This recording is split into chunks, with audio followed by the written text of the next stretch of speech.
ራሳችሁን ስታዳምጡት ራሳችሁን ስትሰሙት የሚመጣው ጻጻት ከሆነ እግዚአብሔር መንፈስ ቅዱስ በልባችሁ ውስጥ ገብቶ ጥፋታችሁን እንድታምኑ በህሊና በኩል እየወጋችሁ ነው ወይም ደግሞ እየመከራችሁ ነው ማለት ነው።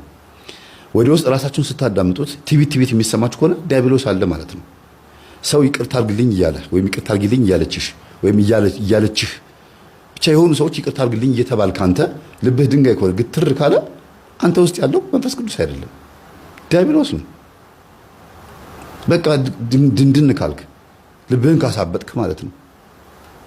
ሌላው ንስሐ መግባት እየፈለክ መስገድ፣ መጾም፣ መጸለይ እየፈለክ ግን ማድረግ ካቃተህ የእግዚአብሔር መንፈስ አይደለም። ይሄን እኮ መረዳት ያስፈልጋል። በቃ ውስጥህን ስታዳምጠው ጀጅ ማድረግ መገመት ያስፈልጋል። ወደሆነ ነገር ዲፔንድ ማዘንበል ያስፈልጋል።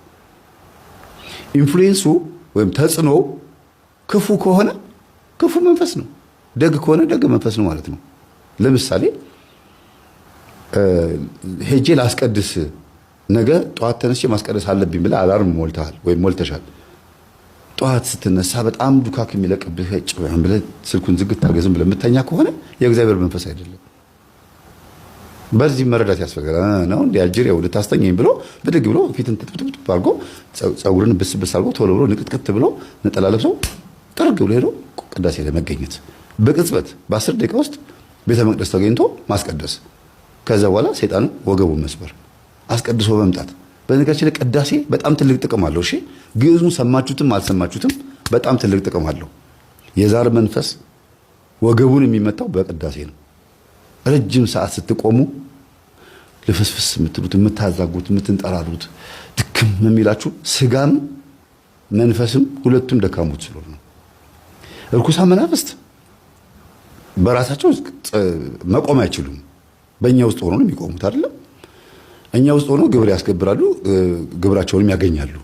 ግን አብሮ የተወለደው መንፈስ የኔ ነው ብሎ ስለሚያስብ ይሄ ስንክሳር ላይ ተጽፏል። አንድ ካህን ሊቀድስ ወደ ቤተ መቅደስ ሲገባ እላዩ ላይ ያሉት መናፍስቶች እንደ ንብ የሰፈሩበት መናፍስቶች በር ላይ ይጠብቁታል ይላል። አቅርቤዋለሁ የነፍስ ማዕድ ላይ።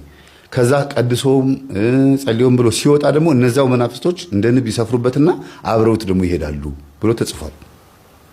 ይሄ ማር ይስሐቅ አረጋዊ መንፈሳዊ ፍልክስዩስ ላይ በሰፊው አብራርቶታል። እንዲያውም እና ልናስቀድስ በምንሄድበት ሰዓት መናፍስት አብረውን ቢመጡም እንኳን አብረውን ሊቆሙ ቢሞክሩም እንኳን በተደጋጋሚ በማስቀደስ በማዛጋት በማንጠራራት በመሰልቸት ሊወጡ ይችላሉ። በትነት መልክ ሊወጡ ይችላሉ መናፍስት። ስለዚህ አባቶች ረጅም ሰዓት ቆመን እንድናስቀድስ ያደረጉት እግዚአብሔር የማይሰማ ሩቅ አገር ሆኖ በጣም ብዙ ጮኸን የሚሰማ ሆኖ አይደለም። ስጋን ለመግራት በተደጋጋሚ ተናግሬያለሁ።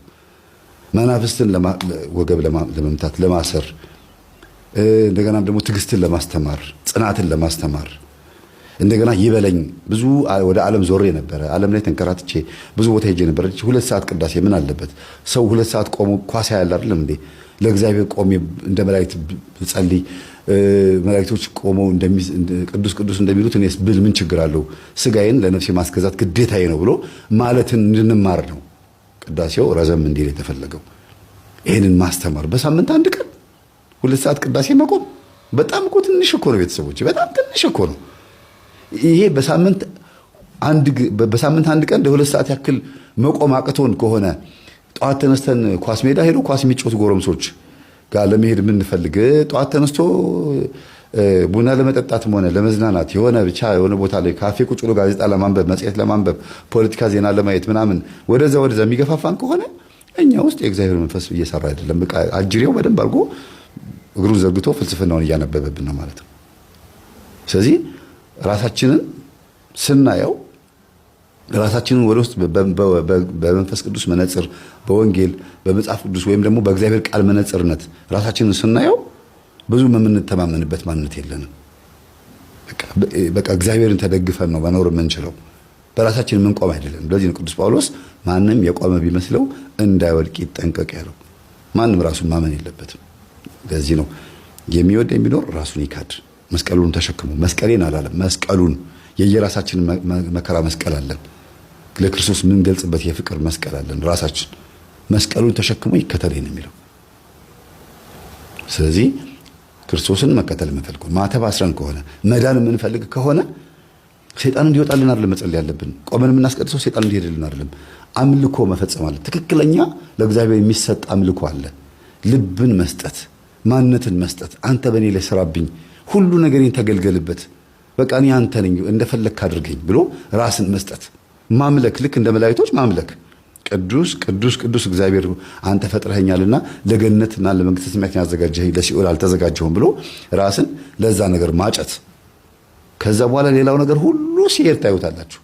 ለዚህ ነው መዝሙር 90 ላይ በአጠገብህ ሺህ በቀኝህም 10 ሺህ ሲወድቁ ታያለህ ይላል። ዝም ብለህ ታያለህ ነው የሚለው አይደል? ላንብብላችሁ መዝሙር 90 እሱን አንብቤ ትምህርቱ ልጨርሰው። አጠገቤ አጋጣሚ መጽሐፍ ቅዱስ የለም፣ ይቅርታ አድርጉልኝ። እሺ በሞባይሉ ከሆነ መዝሙር 91 ነው የሚያደርገው። አንዳንድ ማስታወቂያ ምናምን እንደዚህ የምትሰሩ ባነር ምናምን የምትሰሩ ሰዎች መዝሙር 90 አደረግን ብላችሁ ምዕራፉን ሳይሆን መዝሙር 91 ነው የሚለው እና የሞባይሉን አትጠቀሙ። ብዙ ጊዜ እንዲህ ይላል፣ የዳዊት የምስጋና መዝሙር መዝሙር 90 በልዑል መጠጊያ የሚኖር ሁሉም በሚችል አምላክ ጥላ ውስጥ ያድራል። እግዚአብሔርን አንተ መታመኛዬ ነህ እለዋለሁ። አምላኬና መሸሸጊያዬ ነው፣ በእርሱም እታመናለሁ። እርሱም ከአዳኝ ወጥመድ ከሚያስደነግጥ ነገርም ያድንሃልና በላባዎቹም ይጋርድሃል፣ በክንፎቹም በታች ትተማመናለህ።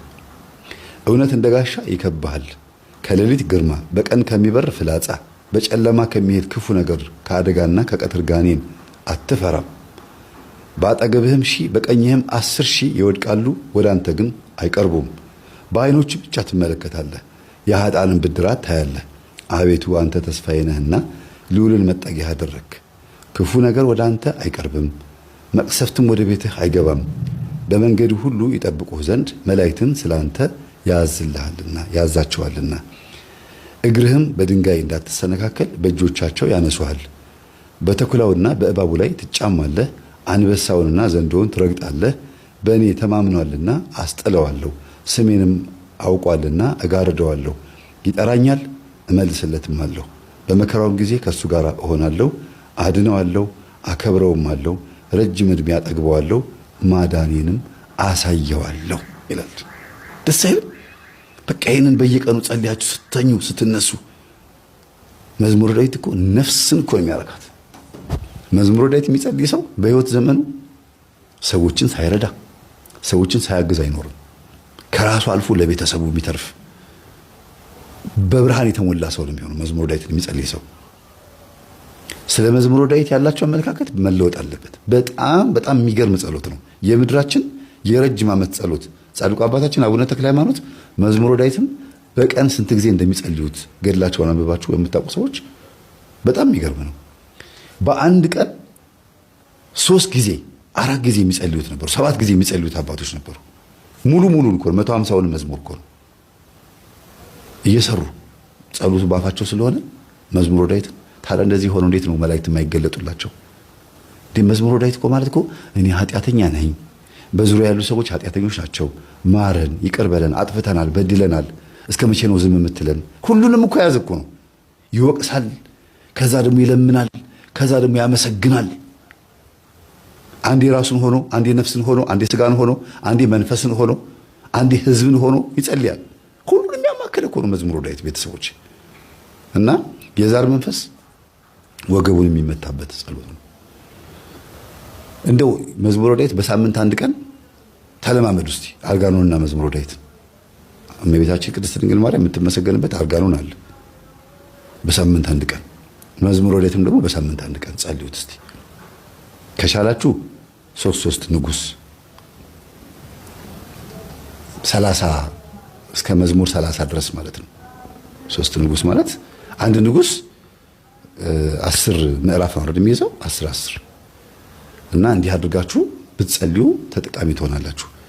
እዚህ ገጠመኝ ውስጥ የምትማሩት 2 ነገር አለ። አንደኛ የበሽታዎች ሁሉ ምንጭ ዲያብሎስ ሊሆን እንደሚችል የአቡነ ሀብተ ማርያም ገድል ያነበበ ስለ በሽታ መናፍስት በደንብ ያውቃል።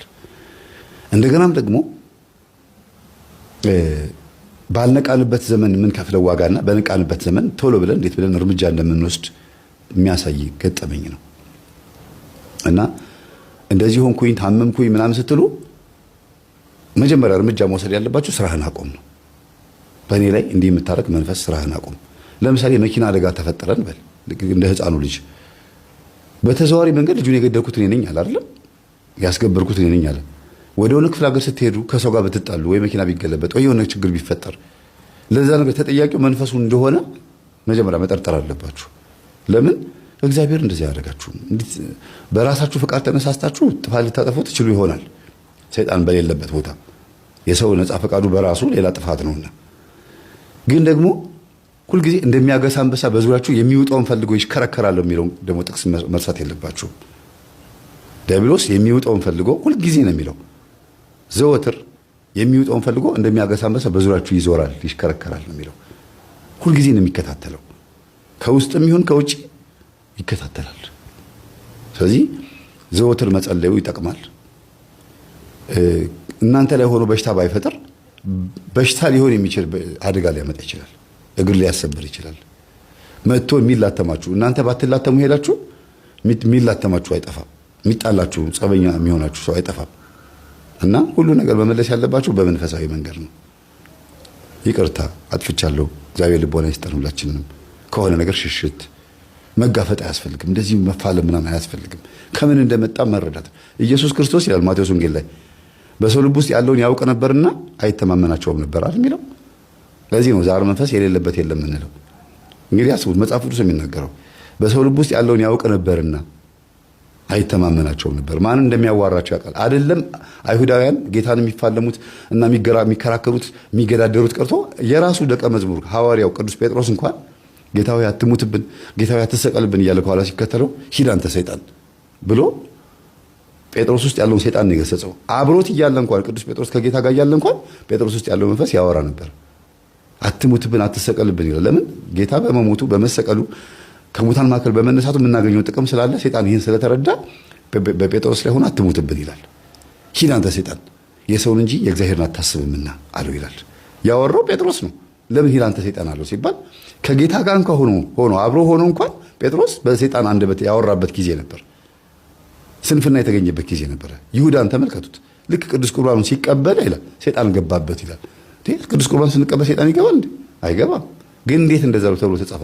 ሳይገባውና ሳይገባው በድፍረት ስለተቀበለ በምሴተ ሐሙስ ጌታን ለመሸጥ እዛ ተደራድሮ ይሁዳ እዚህ ጋር መጥቶ ደግሞ ሲያቆርባቸው ሐዋርያትን ስለ እናንተ የሚቆረሰው ስጋዬ ነው፣ ስለ እናንተ የሚፈሰው ደሜ ነው፣ እንኩ ብሉ ጠጡ ብሎ ሲሰጣቸው በድፍረት ተቀብሎ በላ። ያን ጊዜ ሐዋርያት ላይ ገባ አይልም፣ ጴጥሮስ ላይ እንኳን ገባ አላለም። ያኔ በሰይጣን አንደበት የተናገረው ጴጥሮስ እንኳን ያን ጊዜ ገባበት አልተባለም። ማንም ላይ ገባ አልተባለም። ይሁዳ ላይ ግን ሰይጣን ያን ጊዜ ገባበት፣ ተነስቶም ወጣ ነው የሚለው። ሰይጣን በምን ሰዓት እንዴት ብሎ እንደሚገባ ያውቃል፣ ማ ላይ እንደሚገባ ያውቃል። ስለዚህ ትህትና ሰይጣን እኛ ላይ እንዳይገባ ያደርገዋል። ድፍረት ደግሞ ይሄ መንፈሳዊ ቦታዎች ላይ መዳፈር ደግሞ ሰይጣን እንዲገባ ያደርገዋል እኛ ውስጥ። ለዚህ ነው ቤተ መቅደስ የሚያገለግሉ አገልጋዮች ሲዳፈሩት ሰይጣን ገብቶባቸው መከራ ውስጥ የሚገቡት፣ መከራቸውን የሚያዩት። ከምዕመናን እኩል ፋርማሲ ተሰልፈው መስቀል ይዘው ኪኒን የሚውጡ አባቶች የበዙት እኮ በዚህ ምክንያት ነው፣ ስለሚዳፈሩት ነው። አስቡት፣ የይሁዳን አስቡት። ይሁዳ ምንድን ያደረገው? ከጌታ ጋር ተቀምጦ ከሐዋርያት ጋር ተቀምጦ በድፍረት ስጋው ደግሞ ሲቀበል ሰይጣን ገባበት ነው የሚለው። እንዴት ያ ስጋው ደግሞ አላቃጠለውም ሲባል ህይወትነቱ ተነስቷል። የስጋው ደግሞ የዛ የህብስቱ ህይወትነቱ ተነስቶ ለሌሎች ላለው ተጨምሮለታል። ከይሁዳ ደግሞ ተወሰደበት ማለት ነው። እና ድፍረት አንዳንድ ጊዜ ጸጋን ያስነጥቃል። ትህትና ያስፈልጋል። መዳፈር ሽበትን እንኳን ማክበር ያስፈልጋል። እና በተቻለ መጠን ትልቅ ከሆናችሁ በኋላ ካረጃችሁን አባቶች፣ ካህናት ወይም ደግሞ አረጋውያን ሽማግሌዎች ትልቅ ከሆናችሁ በኋላ የህፃን ነገር ባይገኝባችሁ፣ ግትርነት፣ እልከኝነት ባይገኝባችሁ፣ ትዕቢት፣ ራስን ማኮፈስ፣ ከንቱ ውዳሴ ወይም ደግሞ ጠብረር ማለት ባይገኝባችሁ ትህትና ቢኖር። ለምን? የእግዚአብሔር መንፈስ የሚጠራው ትህትና ብቻ ስለሆነ ነው። ለዚህ ነው በሰው ውስጥ ያለውን ያውቅ ነበርና አይተማመናቸውም ነበር ተብሎ የተጻፈው። ቀጥታ ነው፣ ቃል በቃል የተናገረው ቅዱስ ማቴዎስ። ኢየሱስ ክርስቶስ በሰው ልብ ውስጥ ያለውን ያውቅ ነበርና ይሸሻቸው ነበር፣ አይተማመናቸውም ነበር። ሊይዙት ሲሉ ተሰወራቸውና ወጣ ነው የሚለው እንጂ እንዴ ፍንግል አድርጎ ሊያባራቸው ይችላል እኮ አይደል እንዴ? መተው ለምን እንደዚህ ነው ተናገርክ፣ አንተ እንዴት ራስን ከአምላክ እኩል ታደርጋለህ ብለው ሊይዙት ሊወግሩት ሲሉ ከጠገባቸው ተሰውሮ ሄደ ነው የሚለው። ለምን? በውስጣቸው ያለውን ያውቅ ነበርና ጊዜውም ገና ነበርና። ስለዚህ በሰው ልብ ውስጥ ያለው ከባድ ስለሆነ ጸበኛ ሆኖ የሆነ ሰው ሲመጣባቸው የሆነ ሴት ወይም ሚስትህን እንደ ነበልባል ስትሆንብህ ወይም ባልሽ አደገኛ ሲሆንብሽ ወይም ደግሞ ከባድ የሆነ ጸብ ሲመጣ የሆነ ሰበር ማለት ያስፈልጋል። ይቅርታ አጥፍቼ ከሆነ ይቅርታ፣ በቃ ነገሩን ትጉት እናድርገው እንጂ ወገብ ታጥቆ እንደዚህ ዋሳ ሰራልሻለሁ ምናምን ስትሉ በቃ ከባድ ነው የሚሆነው። ያ ቦታ ላይ አጅሬው በደንብ ነው የሚጨፍረው። ሽሽትም ሽሹን ያለው ክርስቶስ። ይቺ ሽሹ የምትለው ቃላት እንዴት ደስ እንደምትለኝ። በዚህኛው ከተማ ፈተና ሲያደርሱባችሁ ወደዛኛው ከተማ ሽሹን ያለው ከክፉ ነገር ሁሌ መሸሽ ነው። ስብርማ አባቶችን ያዋቸው እስቲ መነኮሳት፣ አንዳንዶቹ እንደው መናንያን አባቶች ከከተማ በጉዞ መልክ በንግስ ጊዜ ህዝብ ሲመጣባቸው ድብቅ ይላሉ፣ ይሸሻሉ፣ ይገባሉ። አባት እንደዚህ የሚባሉ አባት ነበሩ ሲባል አይ እነሱ እኮ በዚህ ሰዓት አይገኙም። መሸሽ ነው። ምን አብሮ ከሰው ጋር አብሮ የሚመጣውን ነገር ያውቁታል። እና ብዙ ነገር ይዘንባቸው ነው የምንሄደው፣ በጣም ብዙ ነገር። እና አንዳንዴ ጥንቃቄ ያስፈልጋል። ራሳችን ብዙ አንመነው። እሺ ራሳችሁን ፍሩት። ይሸውዳል፣ የሆነ ሰዓት ላይ የስጋ ፍቃድ ይሸውዳል ይላል መጽሐፍ ቅዱስም። ቅዱስ ማቴዎስ ሲናገር ስጋ ደካማ ነው፣ መንፈስ ግን ሁልጊዜ ብርቱ ናት፣ ንቁ ናት ይላል። ነፍስ ግን ሁልጊዜ ንቁ ናት ይላል። እና ስጋ ደካማ ሆኖ ሊጥለን ይችላል። ስለዚህ በንቋ በነፍሳችን በኩል ወይ በመንፈሳችን በኩል ስጋችንን ማሰገድ አለብን። ስገድ፣ ነገ ትንሣኤህን ታያለህ። ገነት መንግሥተ ሰማያት ትወርሳለህ። በሞት ትንሣኤም አለ እኮ። ለምሳሌ በመጨረሻው ዘመን ነጋሪት ሲጎሰም መለከት ሲነፋ፣ ቅዱስ ሚካኤል መለከቱ ሲነፋ ሁላችንም ከሞትንበት አጥንታችን ስጋችን ተሰብስቦ ስጋ እንትን አንበሳም የበላው ጅብም የበላው ምንም ያደረገው ገደልም የገባ አጥንቱ ተሰብስቦ ይቆማል። ወንድ ልጅ የ30 ዓመት ሴት ልጅ 15 ዓመት ልጅ ሆና ፊት ለፊት ይቆማል በእግዚአብሔር ፊት። ከዛስ ሲፈረድብን ወይም ሲፈረድልን ከለበስ ነው ከዛው ስጋ ጋር ነው ገሃነም ገነትም ነው መንግስተ ሰማያት የምንገባው። ከባድ ነው አይደል? ሁሉም ከሙታን መካከል ይነሳል፣ ስጋውን ይለብስና ፍርዱን ይቀበላል ይላል። እና ይሄ ስጋ ዛሬ ሲሰግድ ስገድ ስትሉት ነገ ትንሣኤህን እንድታይ ነው። ስጋዬ ለነፍስ ተገዛ፣ ስጋዬ አይደል? ይሄ መዝሙር ታስታውሳላችሁ አይደል? የንስሐ መዝሙር። እና በትንሣኤ ጊዜ ስጋ ከሞተበት ከፈረሰበት ከበሰበሰበት ተነስቶ ነፍስን መዋሃዱ ስለማይቀር ዛሬ ይፍጋ፣ ዛሬ ይልፋ፣ ይክሳ። ከፈለገ ዛሬ ነፍስ እንደፈለገች ታርገው፣ ትዘዘው። ተራራ ይውጣ፣ ገደላ ገደል ይውረድ፣ ለጌታ ስገድ ትበለው፣ ይጹም። ስጋ ይንገላታ፣ ችግር የለው። ዛሬ ላይ ትንሽ ናት። ድንገት እኮ ልንሞትም እንችላለን። አፈር ሆኖ ሊበሰብስ ይችላል፣ ግን በስብሶ አይቀርም፣ ይነሳል። ሳይሰግድ ከሞተ ያው ነው፣ በሞት ነው የሚነሳው፣ ለሐሳር ይነሳል። ሰግዶ ከሞተ ደግሞ በመጨረሻው ዘመን ደግሞ ወደ መንግስተ ሰማያት ከዚሁ ስጋችን ጋር እኮ ነው። ሽሮ በርበሬ አያስፈልገውም፣ ህመም አያውቀውም፣ እንቅልፍ አያውቀውም፣ ድካም አያውቀውም። ግን ስጋ ሆኖ ይነሳል። ነፍስን ይዋሃዳትና እንደዚሁ እንዳለን መንግስተ ሰማያት ላይ ስናመሰግን እንኖራለን። ደስ አይልም? ይሄ እድል አይደለም? ትልቅ እድል እኮ ነው ቤተሰቦች። እንደዚሁ እንዳለን እኮ ነው። የሆነ በመንፈስ ብቻ አይደለም እኮ ይሄው ስጋችን። ይሄ እኛ የምታውቁት ስጋችሁ ምናልባትም አፍሪካ ስለምንኖር ጥቁር የሆነው ቆዳችን በመንፈስ ያኔ ስንነሳ ምን አይነት ቆዳ ይዘን እንደምንነሳ አናቅም ይሆናል። አፍሪካ ስለምንኖር ጥቁር፣ አውሮፓ ውስጥ ያሉ ሰዎች ነጭ ሆነው አሁን እየኖርን ነው። ልክ የልብስ ቅማልና የፀጉር ቅማል ማለት ነው። የፀጉር ቅማል ለፀሐይ ቅርብ ስለሆነ ጥቁር ነው። የልብስ ቅማል ደግሞ ከፀሐይ የራቀ ስለሆነ ነጭ ነው አይደል? መቼም ቅማል አይታችሁ የምታውቁ ሰዎች አይቻላቅም እንዳትሉ። ምን አይነት ነው መልኩ?